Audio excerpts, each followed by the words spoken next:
welcome to Enjoy the Chaos. That's right. Excited to be back. Excited to be back with you guys. We missed you last week. I know. Wanted to officially introduce our show mascot. So we got Pig in here with us today.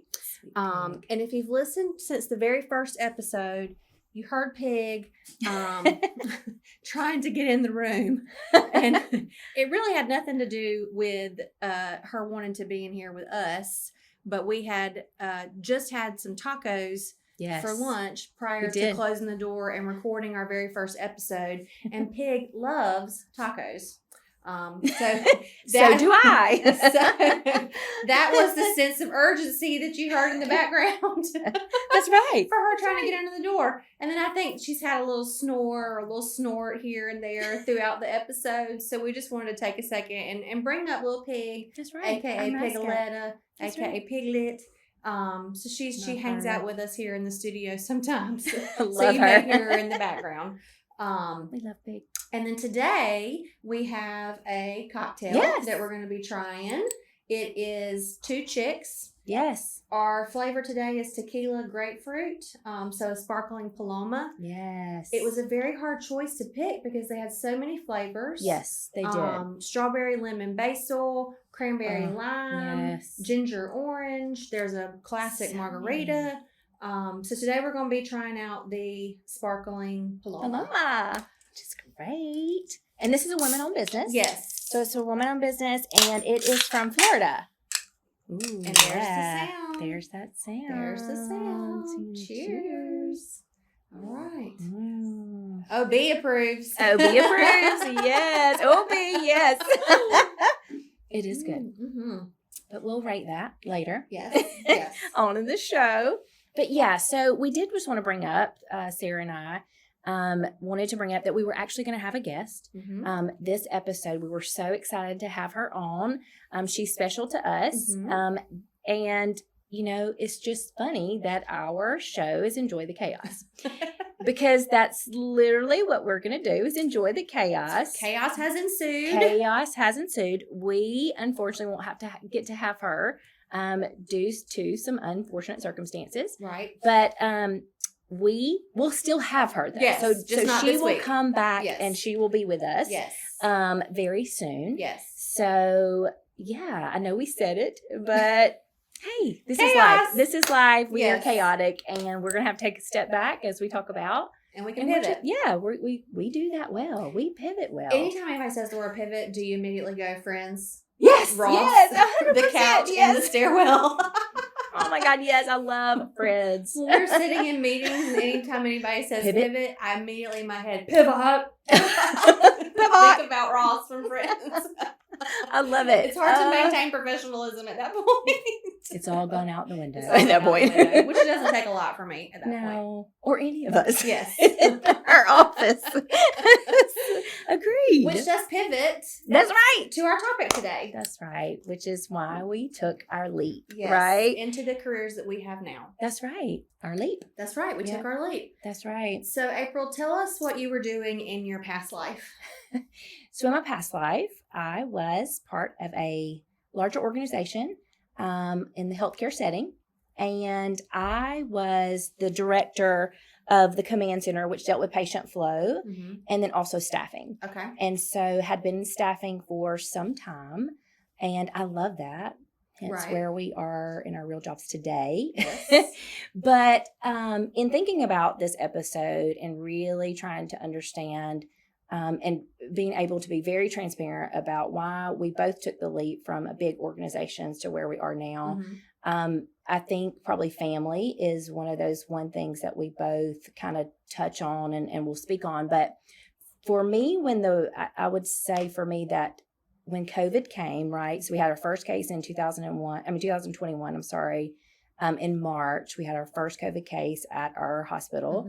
And we gathered in the room and we all were like, what are we going to do? There was a lot of great people in that room that sat there and we made the best of what we knew to do right in the moment. And the best thing for our community, to be honest. And so nobody knew. Nobody knew what to do. Nobody knew what to do. And I think, everybody was joining together, trying to do the best they could. But I think that's probably what started a little change in my everyday. Right. So I, as a staffing person in a hospital setting, that's a 24/7 job anyway. Correct. I signed up for that. I knew that was going to happen for me, but COVID definitely took a different spin on things. And so,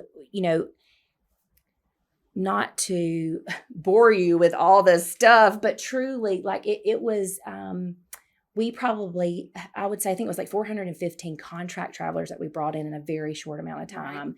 And so we had meetings every single day, Saturdays and Sundays included. Again, we were trying to do these things for our community, doing the best we could. Everything was changing. We had to pivot, right. a lot. And that's what we did. We had to gather a lot of data. I had amazing people working underneath me that rocked it out. I couldn't have done it without them. Right. They know you know who you are. You know who you are. You better be listening. You better be listening. No, but truly, I could not have done it. We did have some really amazing people in that organization that they were rock stars. Right. And so, but for me, after, who knew it was going to last so long? Right. And I think after. What was it? 30 days? Is that what it was supposed to be? 30 days? Just 30 days. 30 days. Mm-hmm. Yeah. And then how many years later? Right. How many years 30 later? years yeah. later. Oh my gosh. So I think that's really when it started hitting home because I was away from my family a lot. Right. My oldest daughter was trying to teach her youngest sibling, right? So her sister, she was trying to teach that. And then school, I wasn't able to because I wasn't there. Chad was working too. And so it was really hard. And that day in and day out of not being there, I think really took a toll on me as a mom. And so I think for me, that's really where it started. I think I never, ever anticipated. I think anybody who listens would say the same. Who knew that it would last as long as it did? Right. And so, and then that continuously having to pivot and make things change. Like we would open up units, close units, open up different units, close units, have to have more staff. And it was that constant, right? Mm-hmm. And it was just for me something that I was like, okay, I have a teenager or about to, at the time I was about to have it. Well, no, she was a teen at that time, just had turned to be a 13-year-old, but new teenager in the house. And then my smallest child who really needed that attention I wasn't giving. Right. So that was really hitting home a lot. Right. So really hitting home. And so when I met with our now boss, Tracy, and met with her simply just as a meeting, like we were meeting just to talk about what I was doing, what she was doing, all the successes that she had. That meeting turned out a lot differently. It was kind of like than I expected. Just in case you have an opening. I'm not really looking, so you know, but just in case you have an opening. Just hear my story. So it was a great meeting. I had not seen Tracy in a long time. And so that was a really good first meeting. Right. And so a few weeks later, I got the call from her that said, what do you think about being the director of nursing for ASA? Well, I was like, what? Like, wait, pause. What? Like, step back. Let me have a moment. Are you serious right now?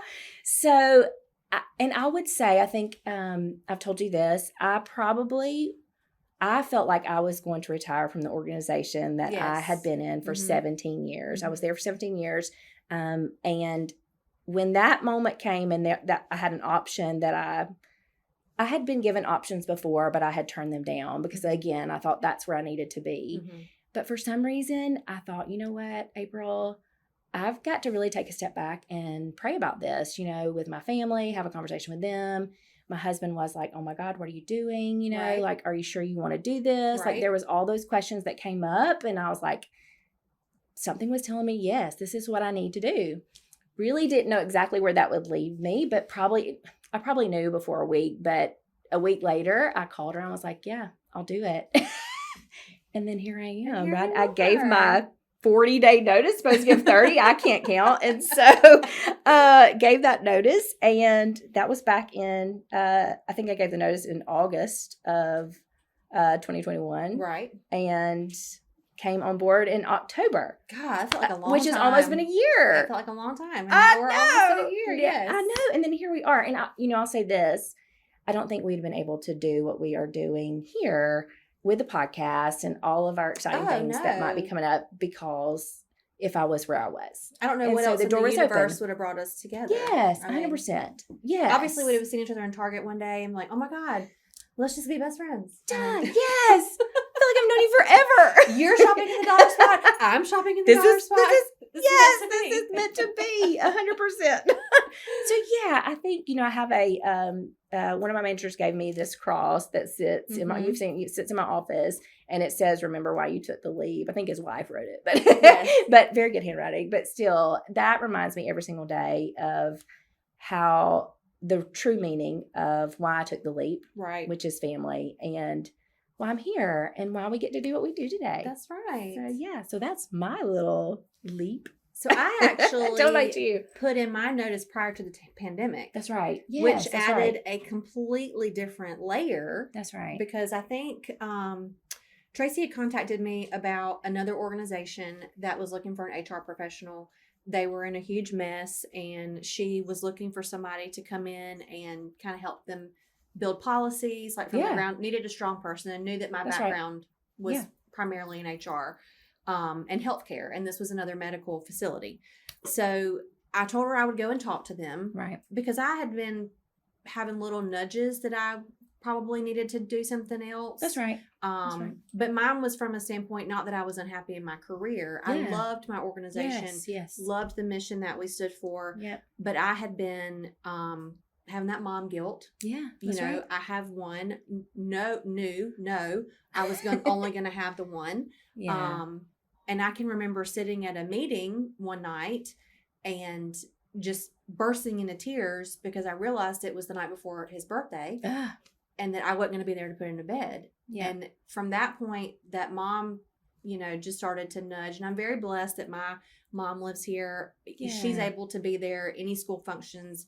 He doesn't go without, whatever. That's right. But I wanted to be the one to do that. I was only ever going to get to do it one time. That's right. I was going to be the one to do that. So I had been praying on something to help me be a better mom. That's right. I also was doing a really bad job of leaving work at work. Yeah. The actual work and the work stress. That's I was doing a bad job of leaving that at work. So my home life was, not the best because I was distracted. That's right. I was short, whatever. Yes. So Tracy calls and asks me about taking this interview opportunity. I told her what I would. Jesus intervened and gave me the flu so that I was not able to go on that interview. He knows better.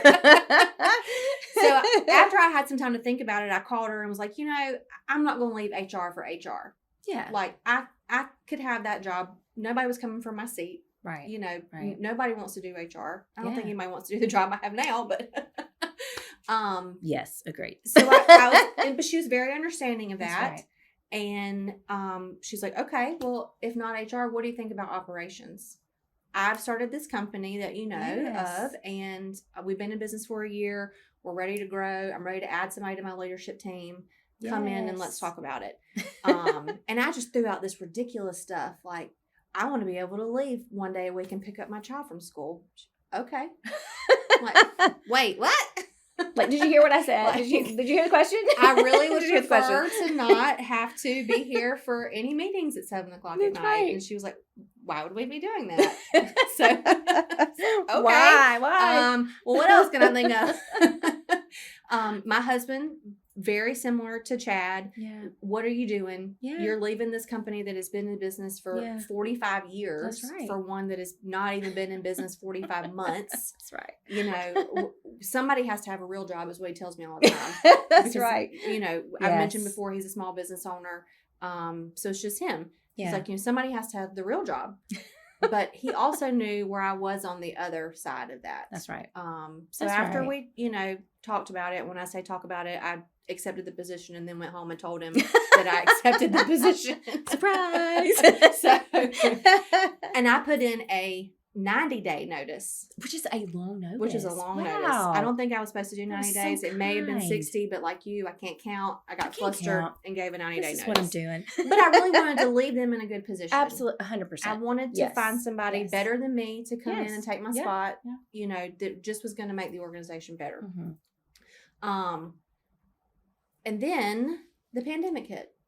And I felt this overwhelming sense of guilt that I was just leaving my team, leaving my people, leaving the people. Yep. But at the end of the day, I had already committed to Tracy. I knew That's it was right. going to be the better thing in the long run for my family. And so I took the leap. And when I tell you that my first month there, I spent the whole time terrified that I was going to get fired because they were going to realize they didn't need me. 100%. You and I have talked about this. Yes. And I haven't told you that had to have a conversation. Interview. Yes. Yeah, you had to have a conversation with me week 1. Yes. Because I didn't, there was nothing on my calendar. I only had like 2 emails. I left an organization. I think I had like 4,400. Yep. And that was me weeding through, right? Yep. To make sure I've not missed anything, to like pass off or whatnot. So you had to remind me it's okay. Yes. And what did you say about that? Stress does not equal productivity. I mean, say it again for the people in the back. Yes. It took me, I think I had that moment at my desk one day that it's okay that I'm not working like the building is on fire. Yes. Ooh, I have cold chills. Yeah. Yeah, it's okay so true. that I don't feel like I can't leave because I'm going to have too much piled up on my desk tomorrow. Yes. Yes. And I tell myself that all the time. Stress does not equal productivity. Yes. If I feel like, in the office, we're a very casual office, very small office. That's right. There's a lot of chatter that is not related to what we're doing a business. There's a lot of snacks. There's a lot of catching up on what we do on the weekends. We talk a lot. But the proof is in the pudding. Man, isn't it though? You can't argue with the numbers that the team is putting up. No. And if that's what they need to be productive, then I want to cultivate that. But sometimes I get stuck in that past life and think, okay, nobody's stressed out. Nobody's worried about this. Why are we not worried about this? But then I have to remind myself, stress does not equal productivity. Yes. And that was one of the things that Tracy told me in my interview. We're not the fire department. Yes. We're the volunteer fire department. It's not our job to put out the fire. That's exactly right. We're assisting. We will back up. We will do what we need to do. But 100%. At the end of the day, we are in our box. We're responsible for what we're responsible for. That's right. Exactly. And I think that was probably the hardest thing for me. And I guess me too. And I don't feel, coming from an organization, yours was probably 10 times bigger than mine. I mean, we had about 400 people when I left. How early in your career did you become a manager or have any supervisory responsibility? So my first child was born in 2007, and I was a charge nurse like right around that time. And that was kind of a voluntold thing. Right. Like, hey, you're going to be a charge today. Luckily, I had a really good manager that then allowed me, because I did enjoy it, that then allowed me to like do other things like payroll, learn policies and procedures, how to do things. So she was a really good mentor to start getting me used to, hey, is this something I like? Is this something I don't? Then I had some good leaders that actually were above her that really took an interest in what I did and actually put a lot of time and effort in growing me in that organization. So I was very, very thankful for that. Just like you mentioned about the people, you hating to leave your people.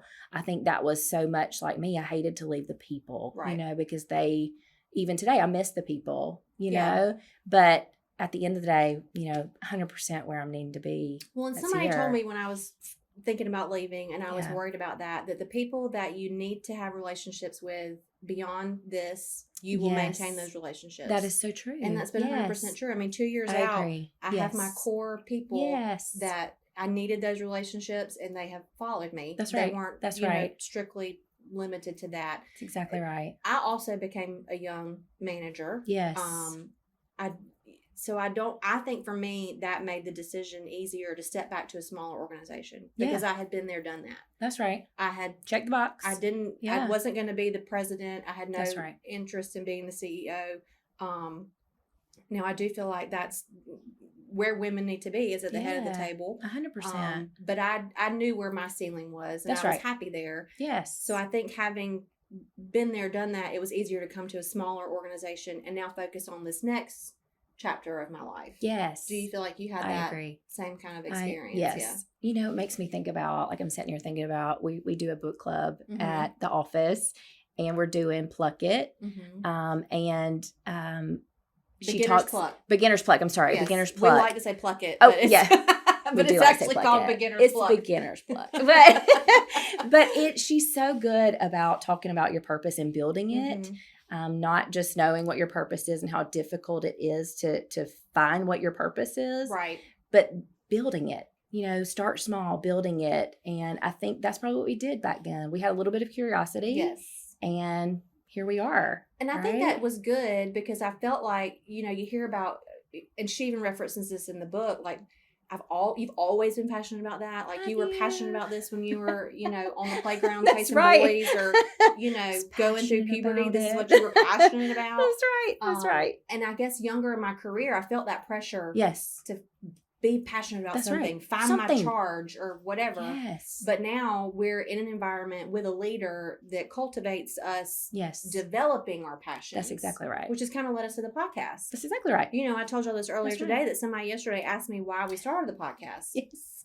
Well, I don't really know. As she stares with a blank face. Obviously, it's to end world hunger and to ensue peace across the globe is why we've started this podcast. But really, it's just because we want to have a positive platform. We do. We do. That's and again, to talk about what we talked about in the intro is that we want people to know they're not alone. We want people to know that exactly right. When you feel like your life is a shit show, here we are. Present and accounted for. That's right. There's more. And so I guess what we wanted to impart today is that if you've had a nudge, if you feel that feeling that maybe you're not where you're supposed to be in your career, or maybe there's something that a missing piece, something that you want to do, that it's okay to go into the unknown. Yes. It's okay to not feel like the building's on fire all the time. That's right. You don't have that internal guilt. Yes. Don't have the internal guilt, and have that curiosity to do it. Because I was replaceable. You were replaceable. 100%. With multiple people, mind you. We've both been replaced with multiple people. That's for another episode. But we were replaceable. I mean, and we felt a lot of commitment and guilt over something that wasn't necessarily reciprocated. Right. And we've come out on the other side happier. Oh my gosh, yes. And so I feel like that's kind of the message is that do what makes you happy. That's it. And if you need to take that leap, you need to step over that. It's okay to focus on something else other than climbing the ladder. You don't have to be at the top of the food chain at 27. That's exactly right.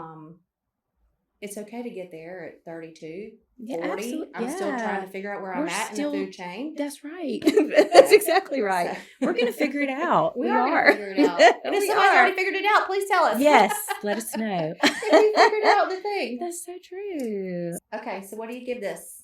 Okay. Let's see. I'm a little difficult on the rating scale. I'm curious. I'm going to give it a 4. Okay. I'm going to give it a 4. We're going to get into, I'm going to have a 5. So Sarah and I have tried 2 chicks, or she actually just made me try the other flavor. No, it was strawberry. I can't remember what it was. Strawberry lemon basil. Strawberry lemon basil. And the basil is intimidating if you hear in a flavor. I told B this morning, and she was like, basil. But it was delicious. It is. It's very good. Oh, man. That would have been a 5. But this is a 4. I love this. Okay. I would absolutely drink this again. B, what do you give it? I give it a 5. 5? Okay, B gives it a 5. B, yes. I think I give it a 5. And I love, so you'll have to check them out, right? So because it is woman owned. I love their marketing, their pictures. You've got to check it out, all the flavors and whatnot. Their cans are beautiful. For a calorie count. The cans are beautiful. So you can find that online. They're not terrible though. No, they're not terrible. No. There is one of them that is higher, but the rest that we like actually is not terrible. Of course. So yeah, 4 for me. Okay, 5 for me. And 5 for B. And 5 for B. Love it. All right, perfect. Very good. We hope you guys have a great week. We do, yes. Don't forget to like and share our Facebook page at Enjoy the Chaos with April and Sarah. That's right. Have a great week. Enjoy the chaos, y'all. Bye, y'all.